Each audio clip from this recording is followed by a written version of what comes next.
Well, thanks, Cleo, and thank you, Aditya, for inviting me to be part of this event.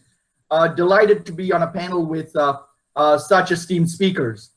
Four seems to be a popular number of the day. I know Ambassador Gautam Bambawale said that he had 4 points. Well, I too have 4 points, and I'll be quick in making them. Let me just summarize what my 4 points are before I go into the details of each of them. My first point is that I think there's no question that America's credibility has taken a beating around the world after the events of the 6th of January. And I'll elaborate on each of these as I move forward. My second point is that I believe that US-India ties will continue their steady upward trajectory. My third point is that the diaspora, which is often not spoken about as much in policy events such as this one, is a huge source of strength in the relationship. And my last point, which was made by Gautam, but which I will elaborate on a little bit differently, is that the Biden administration's focus will be to a large extent inward because of the work that needs to be done here in America. Which is not to rule out the importance of foreign policy in any way, shape, or form, but I'll get to that a little bit later. So back to my first point about America's credibility having taken a beating. I think there's no question at all that as a global standard bearer of democracy, that we like to see ourselves as, and that we have been seen as here in America, that role, that sort of position on the rostrum has diminished a little bit after the 6th of January, and considerably in the eyes of several, judging from the comments that one has read about from several global leaders. The problem is that in the past 4 years, it's arguable, of course, and the argument is ongoing, as you know, as we speak in the U.S. Congress, that laws have been broken. But democracy is not just laws; it's also norms, and various norms have been shattered in the past 4 years. Unfortunately, it pains me to say this as an American, but there's no point being like an ostrich with your head burrowed in the sand. I mean, you've got to wake up and smell the coffee, as they say, and it's high time that we do the hard work that is needed for a renewal in terms of our standing in the democratic world. Coming to US-India ties, I think it's quite evident if you look at US-India ties over the past several administrations, whether it's Trump, Obama, Clinton, George H.W. Bush, Clinton, etc., several administrations, George W. Bush, that over time they have been on an upward trajectory. I mean, you look at defense as just one example. Whether you talk about bilateral defense deals between the US and India, which are now gradually increasing and picking up speed after a long pause in terms of procurement delays and procurement wrangles and so forth between the countries. One is the bilateral side. The other that I think was already discussed by Gautam was the Quad, the quadrilateral arrangement between India, America, Japan, and Australia. And I recognize, of course, that it's just because there's this Quad grouping, which is meant to serve, although they may not say it, is meant to serve as a bulwark, a strategic bulwark against China. I mean, as you know, Cleo, foreign policy, defense policy is always undergirded by a strategic foreign policy, and here the foreign policy, I think, is to strengthen the alliance of democracies. But this is not to be Pollyannish and suggest that the Quad is something that will be on autopilot, so to speak, or auto glide without significant amount of work being done by the four countries. It will take a lot of work because even within those countries, among themselves, and in terms of their own relationships vis-a-vis China, there are significant differences. Just as one example, I mean, you look at Australia. China is a very large trading partner of theirs as compared to what India-China trades. So, there are issues that will have to be dealt with among the Quad, but it's heartening to know that this is an alliance that is gaining steam. And in fact, they're talking about a Quad plus with eventual groupings of, to include Vietnam and South Korea and so on and so forth, which will bring its own complications, but it's good to know that the conversations have started. Also, vis-a-vis China, I think there's no doubt that given the Chinese incursions into Indian territory in the recent past, that the time for India to make a more clear strategic choice is upon them. And I think that India will more overtly lean towards America than they have in the past. So that bodes well for the relationship as well. There's also a lot of collaboration that's occurring on the innovation front in terms of economic innovation, entrepreneurship, all of those kinds of areas. That has always been a strength, a thread that ties the two democracies together, at least over the past couple of decades. And I see that only increasing. So I guess my point here is that the steady, the solid, the important work and the hard work, but perhaps the less glamorous work of building the US-India relationship brick by brick, or maybe the right terminology is bite by bite, will continue under the Biden administration. The one point that I'd like to make is that, India will not be an exigent issue in foreign policy. And by that, I mean, India will not present an urgent and imminent crisis for America. 2 minutes. Okay, thank you. And in that regard, I think that, America's attentions may be drawn elsewhere, while the work with India is continuing behind the scenes. My next point is about the diaspora. So the diaspora is a huge source of strength, as I mentioned, from my role as the executive director of Indiaspora. It is a huge source of strength in the relationship, and has been for 3 or 4 decades now, if not more. And that will continue. That, by the way, refers not just to the US and India, but also multilaterally with other countries, whether it's Canada, where you are, Cleo, and where I had the pleasure of studying for 2 years in the early 2000s, or whether it's the UK, whether it's Australia, the UAE, what have you, various countries. Also, the rise of Indian American politicians, and I don't just mean Kamala Harris, but politicians across all levels of government, federal, state, local, and indeed in the appointed executive branch. That also is viewed by pride, I think, in both countries. Lastly, the point about the inward-focused administration.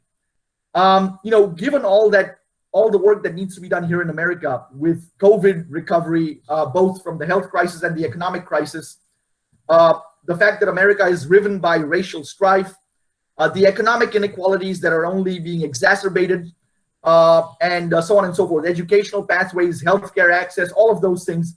I think President-elect Biden and Vice President-elect Harris have a lot of work to do internally here in America. And I think Biden has said on the campaign trail that he will be focusing inward. Now, that is not to say that foreign policy cannot intervene. I know that there's a seasoned team of diplomats, as was alluded to earlier, that is going to be taking charge of foreign policy. And foreign policy has a way of sneaking up on you when you least expect it sometimes. And so, I know that it'll be sort of an all-hands-on-deck approach, and people will be at the tiller ready to take charge in a competent way on foreign policy, specifically on US-India issues, when the new administration takes office. Happy to answer any further questions during the Q&A. Have you seen the recently declassified U.S. strategic framework for the Indo-Pacific, the Matt Pottinger document that came out a few days ago? I have not seen that, Cleo, although we did host the Deputy National Security Advisor 4 years ago in the Trump administration in a meeting in New Delhi when she had just released the national security document pertaining to the Indo-Pacific at the time. But I have not seen the most recent one, no. Okay, so this one that was released showed how important India was, the administration, including things like trying to help India find new energy sources and encouraging India and Japan to work closer together, some of the things that have been mentioned. And so I guess the question is either you can pick a question from the side, or else how do you think, because you mentioned the importance of the diaspora, how do you think the role the diaspora will play over the next year or so will shape the tone of the Biden administration's approach towards India? Will we be going back to a kind of more Obama era tone where there's a lot about Kashmir and things like that, or will it be more of a kind of Trump era tone where it's a lot about China and Quad, or combination of both, or neither, or maybe my assumptions are wrong? Well, Cleo, I think the diaspora relationship between America and India is largely apolitical. Someone mentioned in their comments that there's a bipartisan support for the relationship here in America with India, which is indeed true. And don't get me wrong, there are political pressures that the Indian American community exerts on both sides of the aisle here in America, which is as it should be. As American citizens, it is entirely the right of Indian Americans to participate in the political process, and something that, obviously we encourage here in America. But in terms of the relationship with India, I think there's a couple of things. At the governmental level, it's possible that the Biden administration sotto voce, behind the scenes, quietly does talk to the Indian government about what it sees as problems in Kashmir and so on and so forth. But that, I think, will be very quiet and behind the scenes initially. I do think that the public face of the relationship will be one of tremendous strength and gathering strength across a variety of different areas. That's at the governmental level. Now, having said that, by the way, there's a lot of countries, including India, that can turn around and point to the problems in the US with our democracy, and they wouldn't be incorrect in saying that. But at the diaspora level, which is what your question was geared towards, there are so many different areas where the Indian diaspora plays a crucial role here in America. For example, the Indian diaspora here in America is just about 1% of the population. Having said that, 7% of the doctors in America are Indian or of Indian origin. In terms of academics, when it's deans and chancellors of universities, provosts, and the like, Indian Americans are vastly overrepresented. Also, in terms of the statistics of the median income of ethnic communities, Indian Americans stand at the top here in America.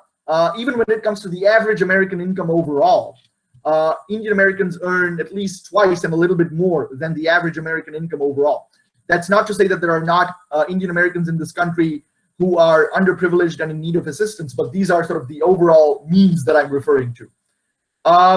So in politics, everybody talks about Kamala Harris and now Neera Tanden, who got nominated as the director of the Office of Management and Budget, if she gets confirmed by the US Senate. But in addition to that, beneath the headlines, there were at least 300 Indians or people of Indian origin who ran for elected office at various levels of government in the last election cycle, whether it's federal, state, local, and so forth. So Indians are woven into the fabric of America in a way now that they have never been in the past, and will only get increasingly more so. And that will be an innate source of strength in the relationship between the two countries that outlasts administrations and political philosophies on either side, India or America. So that's what I see moving forward. Just one last quick thing to inject maybe a little bit of fun and conjecture into this discussion, Cleo, if I may. You talked about going 1 year ahead. A lot of the personification of the US-India relationship, at least in India, happens to be in the form of the United States ambassador to India. And we've had some excellent ambassadors in the past. Ken Juster is the current ambassador. Before that, it was Rich Verma. There have been some really good ambassadors from the United States to India, and vice versa, of course. But just if anyone wants to take a shot at this, I have my guesses and my biases. But who will be the next U.S. ambassador to India? Okay. What are your guesses? And remember, betting is illegal online. Well, my guesses are I have a couple of people that I know, and so I will admit that I'm biased towards them. And of course, I could be wrong. I have absolutely zero inside knowledge of this process. So there's this old adage that people who talk don't know, and people who know don't talk. So count me in the first category in this regard. But a couple of people that I think would be outstanding because I know them personally. They have a very deep history of ties with India. Is the former Assistant Secretary of State Nisha Biswal under the Obama administration would be one, and another would be the former Assistant Secretary of Commerce, again in the Obama administration, who is now resident in India, is Arun Kumar. He's the CEO now of KPMG India. So just a couple of names, people that I know. I think they'd be great, but I have no inside knowledge.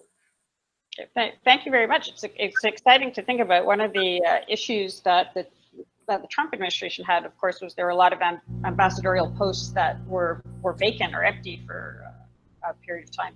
So there'll be a whole new slate of diplomats. I think that Japan hasn't had an ambassador for a while either.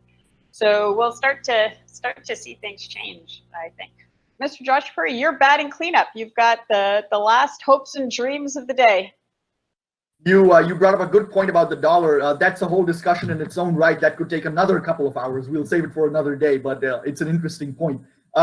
So one thing that I'm not deeply concerned about is the US-India relationship, like I mentioned. I mean, Biden has said that there is no meaningful global challenge that can be solved without India being at the table.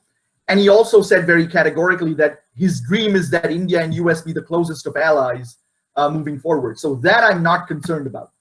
What I am watching closely is a closely divided US Senate literally on a razor's edge. Not just what that means for the pushes and pulls between the left and the right, but also how the pushes and pulls within the left and within the right impact the possibility of legislation moving forward in the Senate. Because that kind of legislation will impact almost everything. I mean, yes, the executive branch and the president has a lot of power in their own hands in regards to foreign affairs, but nonetheless, the Senate is a co-equal branch of government and is instrumental, as you know, in the American system. So whether it's climate that Jonathan mentioned, or whether it's regulation, taxation, foreign affairs, whatever it is, the Senate is going to be key, and I'm going to watch for that.